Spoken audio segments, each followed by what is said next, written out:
All right, the debate rages on online. Do these Crossflow wheel covers make a big enough difference to where if you take them off, you're going to notice it in terms of battery range on the Tesla Model Y Juniper?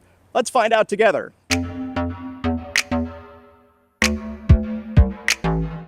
We will get back to today's video in just a second, but today's sponsor of the video is MagBak, and this particular accessory I have been using for years on all of my Teslas. This is my third, and it is a must-have for me because it mounts right on the display, so that means your phone is right there, line of sight at all times, not to mention the best feature of all, and that is way faster charging than the built-in Tesla charger down below. Down below, not line of sight, slow charging, heats up your phone. A little tip for you, I suggest getting a MagBak case because it will definitely suck to this thing even better. I've never had my phone drop or get loose or anything like that. If you like the case you have, then get a metal ring for the back of it. Same deal. Sucks to this real easily. Thanks again to MagBak for sponsoring this video, so don't forget to check out the MagBak wireless charger. We've got coupon codes for a discount down in the description. All right, now back to the video.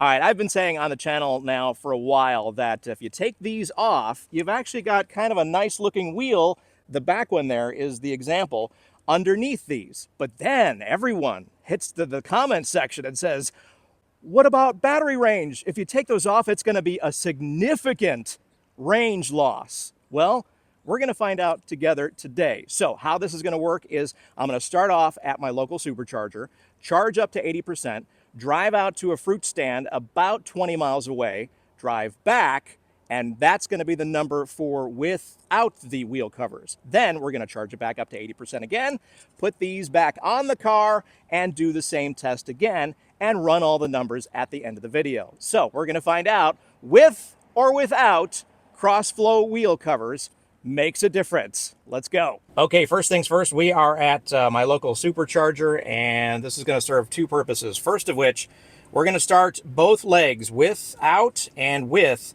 at 80% state of charge from this supercharger. On this first leg, it's actually going to serve two purposes. It's going to get us to 80% as well as warm up the battery during the supercharging so that the battery is similar for both legs. Because the car is cold here in the morning, I want the battery to be as similar as possible for both legs. So let's get it plugged in.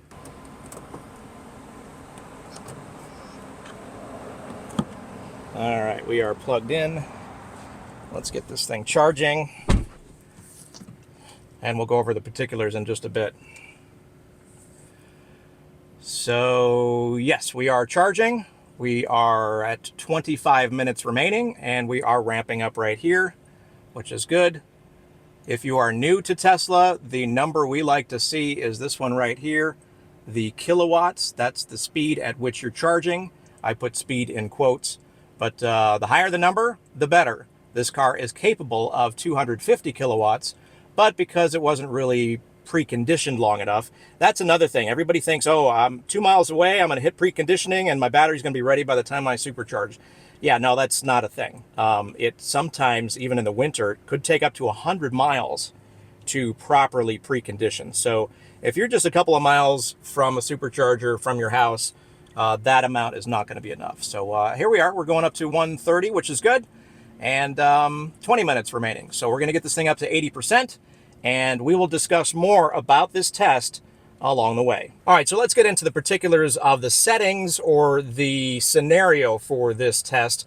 First of which, the constants. Let's go over the constants. I am supercharging to 80% to start each leg of the race. So I'm going to go from my local supercharger out to a local farm. It's about 22 miles away. So we're going to have a 22-mile drive there and back. That will hopefully alleviate any elevation changes going there and coming back. It should be relatively similar.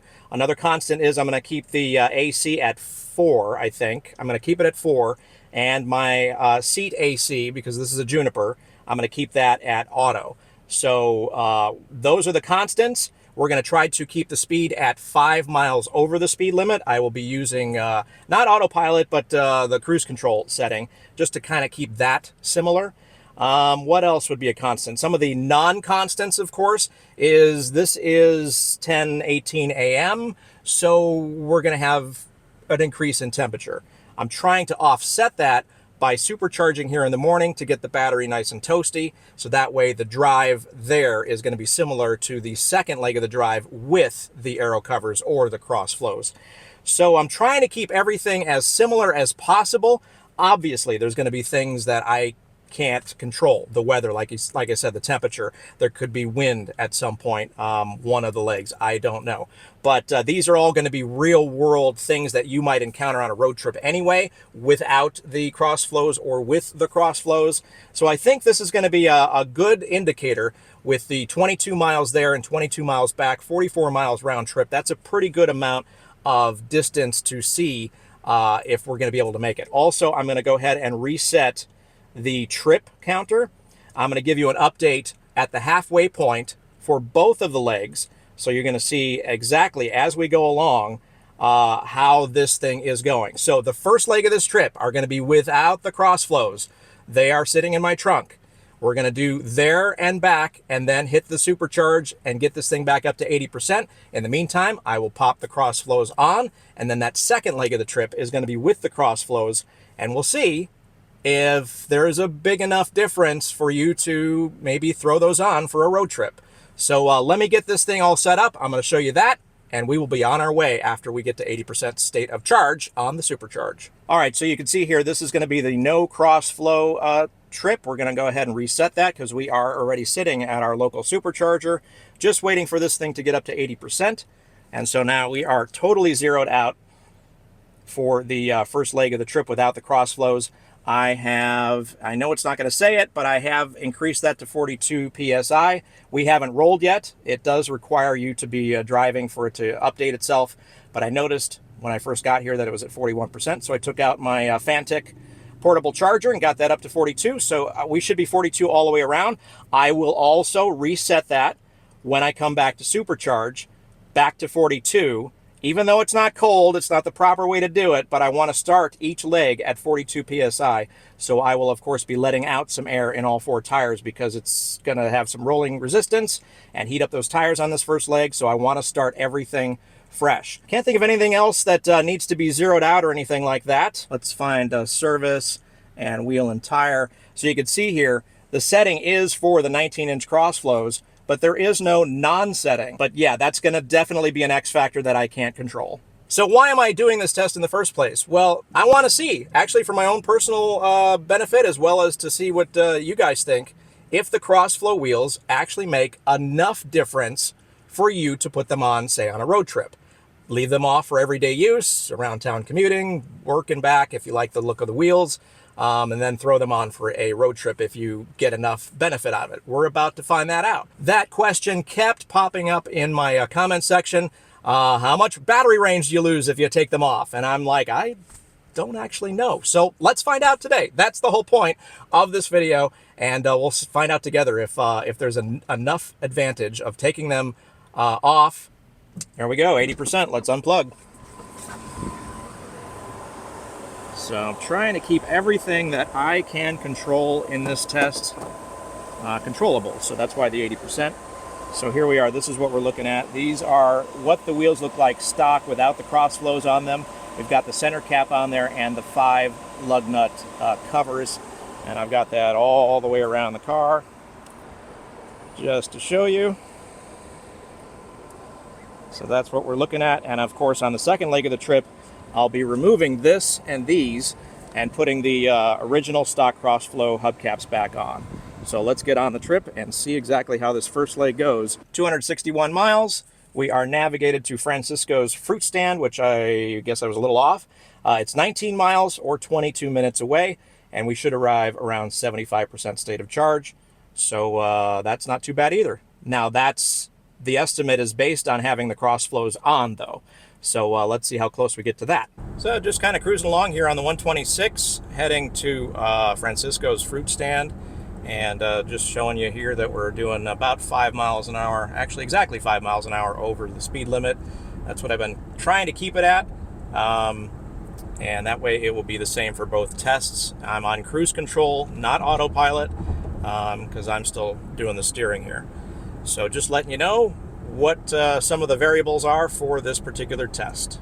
Okay, we're coming up on the fruit stand here on the left, and we'll make a turn into the parking lot. I do want to check the temperature as well as the stats for the halfway point. I'll go ahead and turn into here. This is it right here. Lots of great fruit and veggies and all that kind of stuff. If you're in the area, we come here all the time. That's why I figured it'd be a good place to kind of stop. So big Pokemon ball, I don't know why. So I'm gonna get out, check the wind conditions. It looks pretty still actually.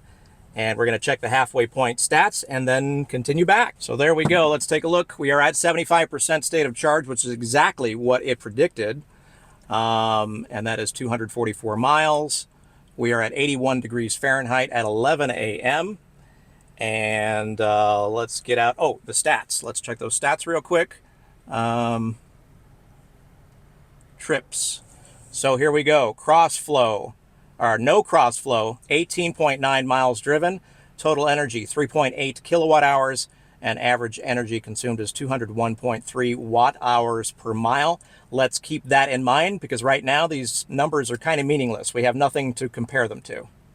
Let's take a look at these flags. Yeah, there's a little bit of wind. I'd say 10 or 15 miles an hour. Again, these are variables we cannot control. But these are things you're going to encounter on a road trip anyway. If you look over here, the trees seem pretty calm. So I'd say it's not too bad.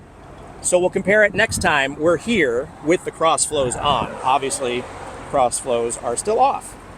So let's head back and check out those numbers once we arrive back at the supercharger. Hey, have you guys seen these? ID Buzz. Volkswagen bus, but it's all electric. It's an ID Buzz. I think they're really, really cool. There's two problems. They're way, way overpriced. And the other problem is they don't have very long range. So that's unfortunate. VW should have really stepped up their game on that. But ID Buzz just passing by. Just humming along here on the round trip or the leg back to the supercharger without the crossflows. 5 miles over the speed limit right now. And definitely didn't want to draft behind that semi-truck either. So just holding a steady wheel, trying to keep the speeds at a constant and no wild accelerations or decelerations or anything like that. I want to keep the test as fair as possible. By the way, I don't think this makes a whole lot of difference, but if you're asking yourself, am I doing it? The answer is no, I'm not listening to any music. So I realize the subwoofer might generate a little bit of extra power, but definitely not listening to music at all. So just kind of enjoying the drive, actually. It's been pretty uneventful, pretty nice, pretty smooth. And we're almost back to the supercharger, and we'll take a look at the numbers. Okay, rolling back up to the local supercharger where we began this test. They've been waiting here for a while because they were here when I left. Anyway, we're gonna hook it up. We are at 68% state of charge. So we used 12%. We'll hook it up, get all the numbers, get the temperatures, tire pressures, all that stuff. Okay, before I plug in, we are at 68% state of charge and 221 miles. So we used about 12% for the round trip. Let's take a look at the trips here. So taking a look right now, we are at 37.9 miles for the round trip, 8.9 kilowatt hours used for the entire trip, and 235.6 watt hours per mile. Again, all these numbers are kind of meaningless until we strap on the crossflows after supercharging back up to 80%. Also going to check the temperature, and let's take a look at the tire pressure. You can see what the rolling resistance did. We're up to 44 mostly. And on that right front where I did add some, I guess I added a little bit too much. So we're going to let some out, try to get it around 42%, PSI again, and head on our way. So we got to lower the PSIs, strap the crossflows on, and get it to 80% and get back on the road. All right, let's plug it in. Actually, there you can see what the crossflows look like. That's what we're going to be putting on that Model Y.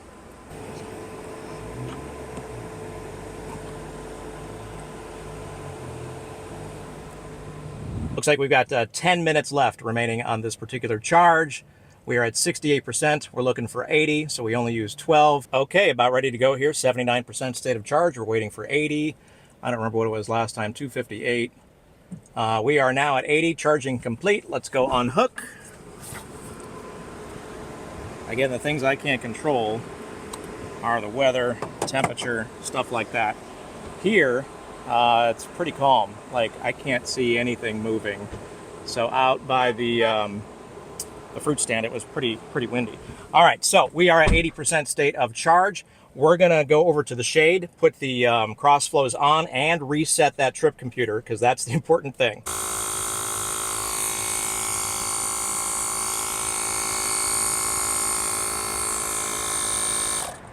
Okay, as expected, it took about 5 minutes. We've got the Crossflows back on, and we've got everything set to 42 PSI yet again, which I checked with my Fanttik portable compressor.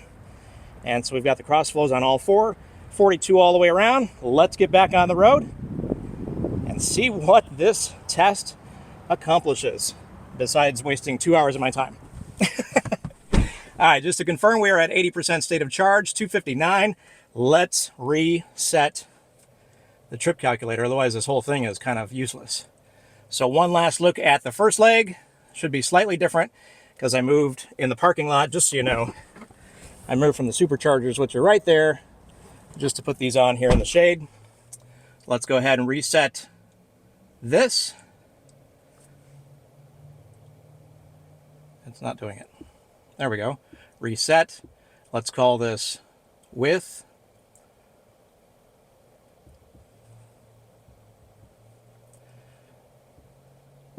And there we go. So now we're at with Crossflow, reset down to 0. Let's head to the fruit stand. Oh, let's get that AC going. I'm hot. I turned it off while I was sitting here so it wouldn't waste too much. So again, just to confirm, we're at fan speed 4.